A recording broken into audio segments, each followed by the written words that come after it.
Açaí berries harvested from these palms are a traditional Amazon staple, turned in recent decades into a global superfood. It's a success case here in Brazil that shows how local traditions can create income while keeping the forest standing. Raimundo Silva, who's been climbing palm trees since he was a child, is satisfied to have an income, but says the rewards should be greater. Olha, a importância para a gente aqui, como se diz. The açaí is essential for us. That's what we rely on to make a living. But I do think we should get a bit more money for it.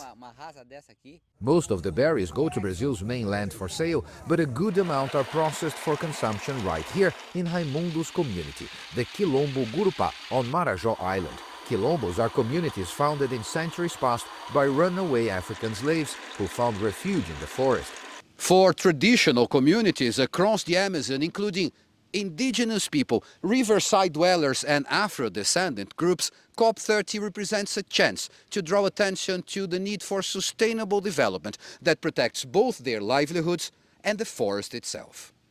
Pineapple farming is another major source of income for Marajo Island's small farmers. Some producers are trying to make it more sustainable by gradually adopting agroforestry methods, as traditional practices often exhaust the soil over time.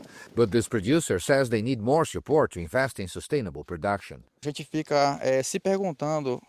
We keep wondering what kind of return we'll get from COP30. There's talk of billions of Amazon funds, but look at our reality. We're still working manually, when government support should have reached us long ago. At the local cooperative, family farmers process pineapples into frozen pulp, adding value to their product and earning more than by selling the fruit whole. Muitas vezes a gente fica invisibilizado para o mundo. Many times we're invisible to the world. People don't know who we are, the traditional peoples. But we are here, and with COP30 we want to be seen, to show ourselves to the world, and to say that we are a people, that we are here working.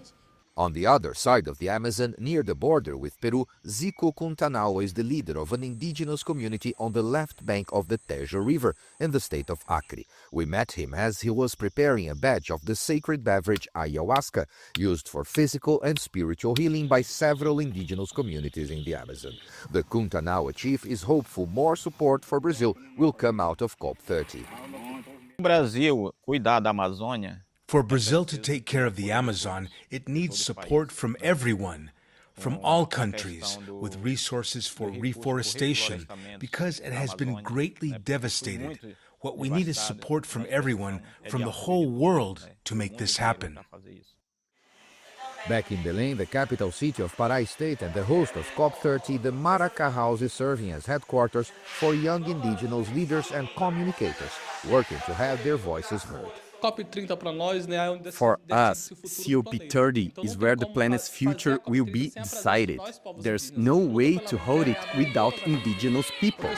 The fight for land is the motor of all struggles. We are the ones who protected the springs and the forest. We are the ones ensuring clean air for everyone. As the world looks to the Amazon for answers on climate and sustainability, its traditional peoples hope that recognition and real change will finally reach the communities that have protected this forest for centuries. Paulo Cabral, CGTN, Marajo Island and Belém, Brazil.